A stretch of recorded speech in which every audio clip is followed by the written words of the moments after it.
It was Prime Minister's questions today, and it was ferocious. In today's video, we will watch and react to Starmer getting shame for lying. But first, hit the like button and subscribe to the channel. Let's take a look at it. Mr. Speaker, when Labour negotiates, our country loses. Yesterday, we heard the government offered £18 billion for Mauritius to take our territory in the Chagos Islands. This is money that belongs to our children and their children. This is an immoral surrender, so North London lawyers can boast at their dinner parties. Mr. Speaker, when Labour negotiates, we all lose. Sometimes they don't even bother.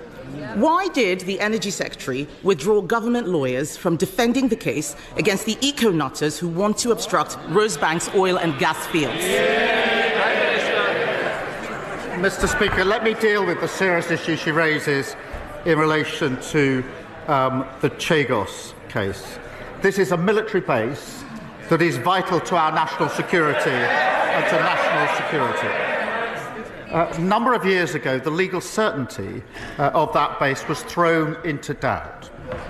And let me, Mr. Speaker, let me be clear, and I'll pick my words carefully. Without legal certainty, the base cannot operate in practical terms as it should. That is bad for our national security, and it's a gift to our adversaries. Now, some within the party opposite know exactly what I'm talking about. That is why, Mr. Speaker, that is why the last government started negotiations about sovereignty and about securing the long-term use of the base. Mr. Speaker, they were right to do so.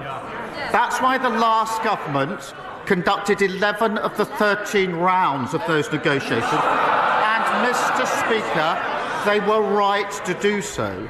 That is why this government has completed that process, and we were right to do so. Mr. Speaker, I will set out the details when they're finalised, and it will, of course, be presented to Parliament. But if the Leader of the Opposition is properly briefed on the national security implications when she's asking these questions, which she's perfectly entitled to do, then she knows exactly what I'm talking about in terms of national security and legal certainty.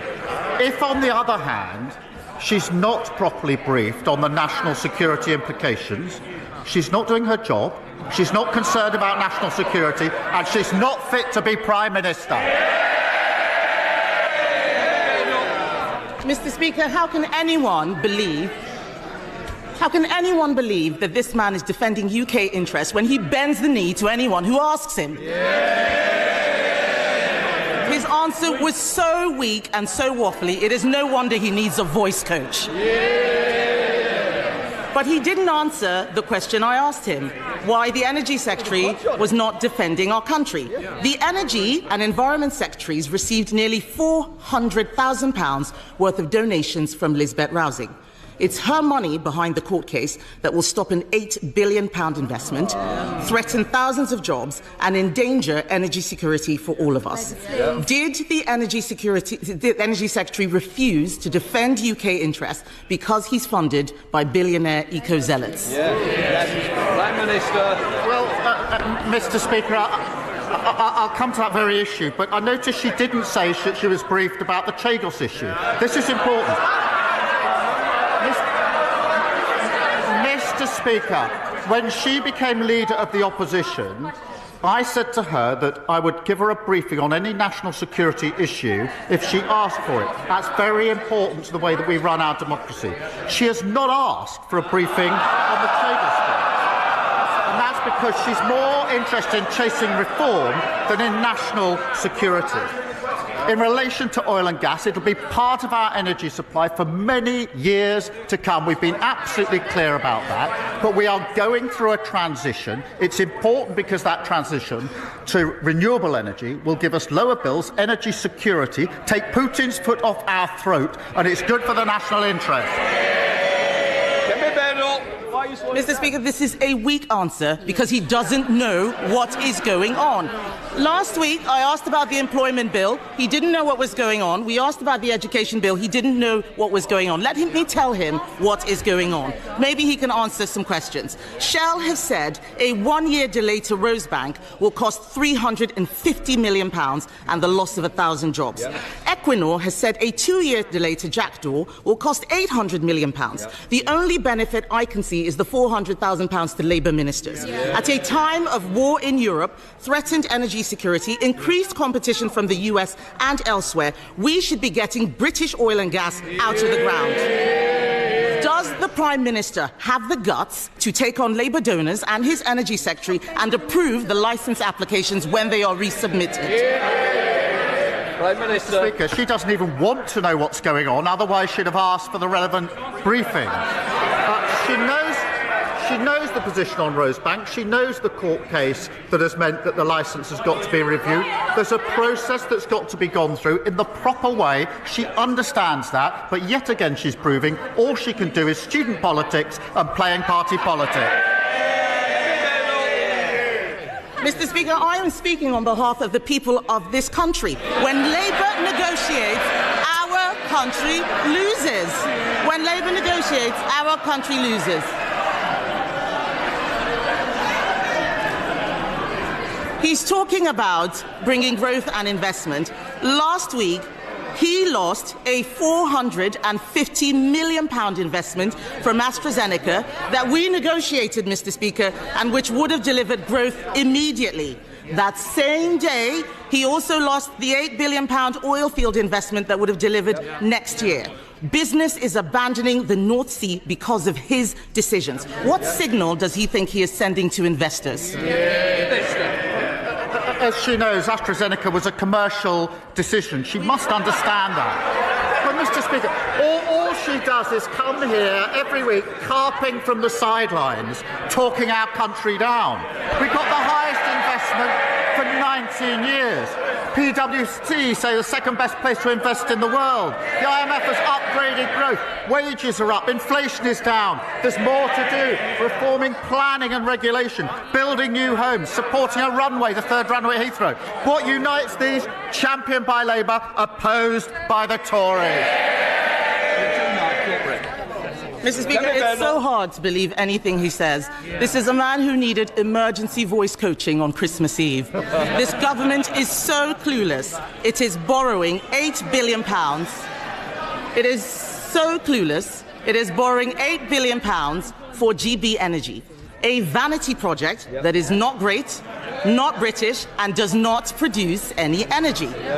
Its own chairman, Mr. Speaker, admitted it will take 20 years to create just 1,000 jobs. Meanwhile, 200,000 jobs are at stake in our oil and gas sector right now. Does he think that 1,000 jobs in 20 years' time are worth more than the 200,000 jobs we have now? Prime Minister. Again, she clearly hasn't been briefed or doesn't want to be briefed. GB Energy, a publicly owned energy company that will drive the move to renewables. That is not about the number of jobs in HQ. It's about the thousands upon thousands of jobs they will generate to give us energy security, something we didn't have under the last government, take Putin's boot off our throat, something we didn't have under the last government. They lost control of the economy. We're getting it back. He can waffle as long as he likes, Mr. Speaker. But we know that Labour promised to bring energy bills down by £300. Instead, bills are going up. He's freezing pensioners while shoveling money to Mauritius. The Prime Minister isn't just managing decline, Mr. Speaker. He is creating decline. He has the power to grant these licences, open these oil and gas fields, save British jobs, and bring down bills. Why does he find it so hard to do the right thing? Right. She really needs to look into how these licences are granted. Well, I appreciate that their reset seems to be having no policies apart from cutting pensions. and having no briefings on relevant issues. Let's just remind ourselves, they presided over the biggest drop in living standards on record. Mortgages went through the roof, and they left a £22 billion black hole.